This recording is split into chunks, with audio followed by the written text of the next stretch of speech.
Bon les gars, il est 23h48. Donc techniquement le son doit sortir dans 12 minutes et le stress est à son comble. J'ai fait une activité, genre j'ai imprimé plein de citations parce que j'adore faire ça. Comme ça je vais en coller sur ma porte. Mais tellement je suis stressée, j'ai dû m'occuper pour penser à autre chose et ça a marché parce que j'ai vraiment fait ça pendant 2 heures. Bref, ça n'a rien à voir avec le sujet. Mais en gros, je sors un son. Voilà, vous pouvez aller l'écouter sur Spotify. Normalement, il est disponible sur toutes les plateformes, donc n'hésitez pas. C'est très étrange parce que j'ai rien préparé et étant donné que j'ai déjà essayé de sortir le son une fois et que ça avait pas marché parce que c'était sorti sur un mauvais profil, je me suis dit heureusement que j'ai pas prévenu les gens parce que si j'avais prévenu les gens et que la chanson n'était pas sortie correctement, je serais passée pour une conne. Du coup, j'ai réessayé avec un autre distributeur et on va voir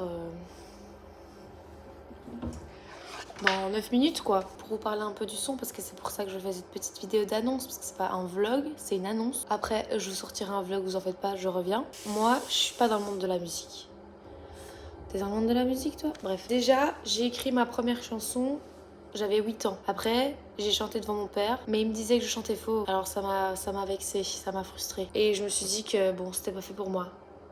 Mais à la Fancifère en 2007, j'ai chanté Anna Montana avec Margot Colmont et j'avais une perruque blonde. Donc ça, j'avais repris un peu ma carrière. Ensuite, ça s'est un peu tassé. Après, j'arrive dans mon école secondaire et il y a un spectacle des talents de l'école et j'ai participé à 13 ans.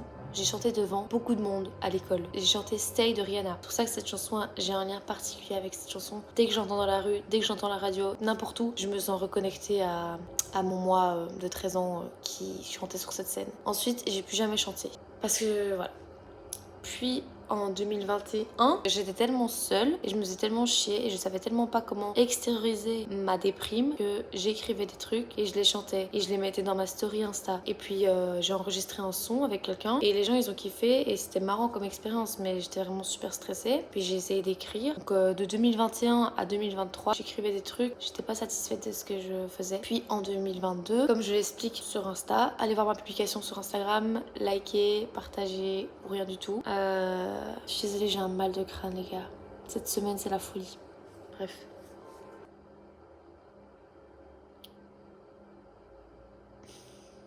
Ah. En novembre 2022, au summum de ma non-volonté d'exister, au summum de tout... Au summum de la chute, ça se dit? Je sais pas si ça se dit. Mais bref, j'ai eu vraiment... J'avais plus d'amis, je sortais pas, je ne vivais que pour une personne, je ne savais plus qui j'étais. J'étais pas bien du tout. J'allais à l'UNIF, mais vous voyez, moi j'avais commencé des études. En fait, je voyais pas le sens, je voyais pas l'intérêt d'être là. Et je pense que vraiment, si vous ressentez profondément du malheur, si vous ressentez profondément de la tristesse, si vous êtes mal, vraiment c'est que vous êtes pas au bon endroit. Je pense que si t'es pas au bon endroit, tu sauras pas être bien, tu sauras pas être heureux. J'ai écrit cette chanson qui parle d'une crise existentielle, des gens qui ne savent pas quoi faire de leur vie et du coup qui dépriment. La dépression peut être très très violente. Et moi à l'époque j'en ai fait une chanson parce que il devient fou celui qui ne fait rien de sa peine. Je sais plus de qui ça vient mais il avait raison. Je sais pas où je vais avec ça, je sais pas. J'ai beaucoup hésité à la sortir, mais je me suis dit que c'était maintenant ou jamais. Je me suis dit que là, ça fait 2 ans. C'est toujours d'actualité parce que je sais toujours pas trop où je vais dans ma vie. Donc je me dis que je peux encore la sortir maintenant. Je me dis qu'un jour, ce sera trop tard. Et peut-être que je vais regretter de ne pas l'avoir sortie. Donc, il est 56. Le niveau de stress, les gars, de cette semaine, c'est incroyable. Pour raconter un peu ma vie, je suis partie à Londres. Donc là, j'étais Pump It Up, One Life. Je me suis fait tatouer. It's a secret. Je suis revenue en cours avec un stress monstre, mais monstre, comme en début d'année, je ne sais pas pourquoi. Et là, tous les cours, c'est chaud. J'ai du mal, mais le voyage m'a fait du bien. Voyager, casser sa routine, c'est super important pour moi. C'est un truc de fou, comme c'est ça qui me permet de tenir en fait. Je savais que j'allais rentrer, que j'allais avoir la chanson qui allait sortir. Sauf que demain, j'ai cours jusqu'à 19h, donc je serai à 20h ici. Et je vais à l'école tout le week-end. Donc c'était pas vraiment le moment idéal pour sortir cette chanson, je trouve, parce que j'ai pas la tête reposée, je suis super occupée. Je fais pas vraiment attention à ce que je fais en fait. Je sors la chanson, mais je réalise pas vraiment. Le stress des cours, tout ça, je vais exploser là. Après ce week-end, ça ira mieux. Je ne sais pas pourquoi je me mets une pression comme ça. Mon rêve, ce serait de trouver des gens qui composent des chansons, des gens qui jouent au piano, qui peuvent reproduire une mélodie que je leur fais ou qu'on écrive ensemble ou qu'on compose ensemble. Parce que là, je vous avoue que moi, j'arrive pas vraiment à... Je dois me contenter des prods déjà toutes faites que je trouve sur cette appli, sinon c'est ça ou c'est rien. Parce que je sais pas faire des prods toute seule et je ne joue pas d'instrument. Je suis un peu coincée, je suis un peu limitée, je trouve. Donc voilà, vous avez en direct le plus gros regret de ma vie, c'est de ne pas avoir joué d'instrument. Il est jamais trop tard. Je vais m'y mettre. Mais pas tout de suite, j'ai pas le temps. Je fais déjà de la poterie mercredi et le reste des jours de la semaine, je suis en cours. Mais je vais vous tenir jusqu'à minuit, hein, de toute façon. Donc ça sert à rien de penser que je vais arrêter de parler. Putain, j'ai mon cœur qui va... Ok, cette semaine est éprouvante pour moi, j'ai envie de chialer là. J'ai mes règles en plus. Pile aujourd'hui. Vous savez, je sors ma chanson le 15 novembre. Et le 15 novembre, vous savez ce que c'est? C'est la Saint-Victoria. Voilà, c'est tout. Je vais pleurer si la chanson elle sort pas, les gars, je vais pleurer. Pourquoi je fais ça? Ok, il est minuit, j'ai pété mon crâne.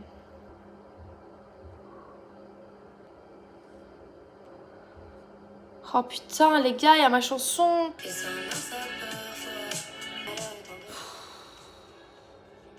Bah voilà.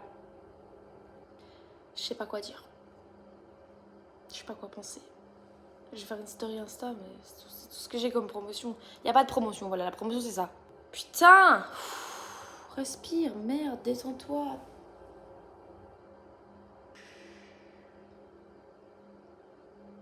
Ah bah voilà, c'était sûr. On est sous full anxiété. Je suis toute rouge, j'ai super chaud. Je tremble. Oh là là, la buse! Je crois que j'ai juste besoin de quelqu'un qui me rassure là. Qui me dit, mais Vic, tout va bien. T'as fait une chanson, tu l'as partagée, ça change rien à la vie de personne. Détends-toi, va dormir. Demain t'as cours. Dans 6 heures, tu te réveilles. Détends-toi. Respire. Respire. C'est une dinguerie ce qui se passe. Je vis ce moment toute seule dans ma chambre. J'ai déjà eu des réactions, 3 réactions. Et ça, c'est pas rien. Il y a un petit peu de gens qui ont vu ma story. Je pensais que tout... Il y a quand même beaucoup de gens qui ont vu ma story pour... Il est minuit 30, vous dormez pas. Il y a déjà des gens... Bon, je ferme ma gueule. Je pensais que tout le monde dormirait.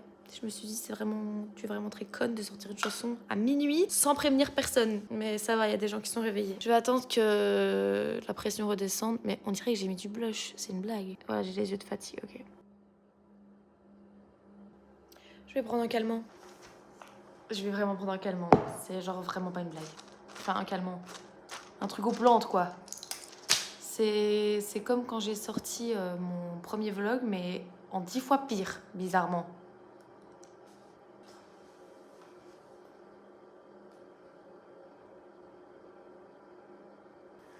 Si un jour je ressors une chanson, il y a intérêt à moins stresser. Hein. Attendez, parce que je ressemble à une folle. Je vais faire des petits étirements. Faut vraiment que je me mette au yoga, un truc comme ça.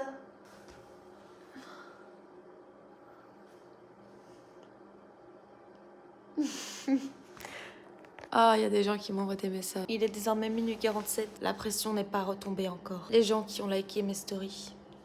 Je ne vous oublierai jamais.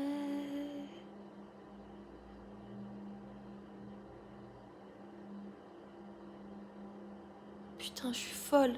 Je savais plus le faire. Vous voyez, je vous avais dit que j'avais chanté sur scène Anna Montana avec Margot Colomon. Et là, elle vient de liker ma story. Comme quoi, les vrais liens ne sont jamais rompus.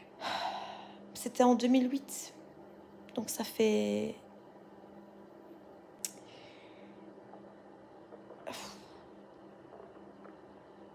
« 16 ans.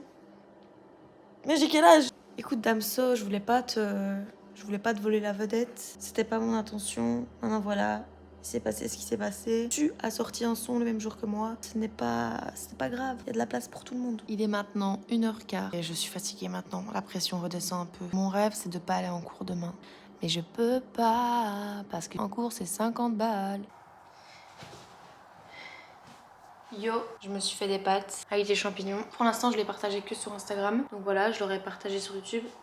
Et après, voilà, je sais que les chiffres, on s'en fout totalement. Mais voilà, c'est quand même pour avoir une idée de... Ok, j'ai fait ça, il y a des gens qui ont écouté, quoi. Ça fait du bien, c'est rassurant de se dire que si tu passes le cap de partager ce que tu fais au monde, ça fait du bien de, en retour, voir que c'est écouté, que c'est apprécié, que c'est... Voilà. J'ai pas éternué de la journée, il faut que j'éternue. Je sais plus parler, frère, c'est bon, ça me saoule. Franchement, j'avais pas réalisé à quel point le retour des autres pouvait apporter beaucoup de satisfaction et de soulagement à l'artiste. Si vous avez envie de sortir une chanson, faites-le. Osez, c'est pas la mort. Respire, merde, détends-toi. Je suis contente de l'avoir fait parce que c'est toujours le premier pas qui est le plus dur. C'est comme quand j'ai commencé ma chaîne YouTube, le premier vlog, je sais pas comment ça va être pris. Je suis en train d'enlever toute la poussière sur la boule. La boule. Tu sais pas ce que les gens vont dire. Quand il s'agit de la musique, c'est encore différent. C'est encore une expérience différente que YouTube parce que c'est beaucoup plus critique envers toi-même qu'un vlog sur ta chaîne YouTube. J'ai pas envie de dire que c'est pas vraiment de l'art parce que ça peut l'être. Pas de l'art brut. Je dirais que c'est plus dur de convaincre un public avec de la musique qu'avec des vlogs. Et quand je fais mes vlogs, j'ai pas pour but. En fait, j'ai l'impression qu'on attend toujours dans tous les cas un retour. Tout ce que tu fais avec tes mains et avec ta tête, mais pas au même degré. J'étais beaucoup plus stressée de sortir une chanson que de sortir un vlog. Non mais la musique c'est un métier, c'est vlogueur c'est aussi un métier, mais comment? Je pense que tout le monde peut être vlogueur. Et dans la mesure où je fais quelque chose que tout le monde est capable de faire, donc qui est accessible à tout le monde, je me sens moins attaquée par les critiques si j'en avais. Alors que la musique, tout le monde ne peut pas en faire. Et du coup, vu que je touche à quelque chose de plus compliqué à faire, je dirais, bah ça fait peur. Enfin bon, moi je vais vous laisser là. Je reviendrai avec un vlog dès que j'aurai respiré parce que là, je vous jure, c'est un peu compliqué là. La vie, tout s'enchaîne.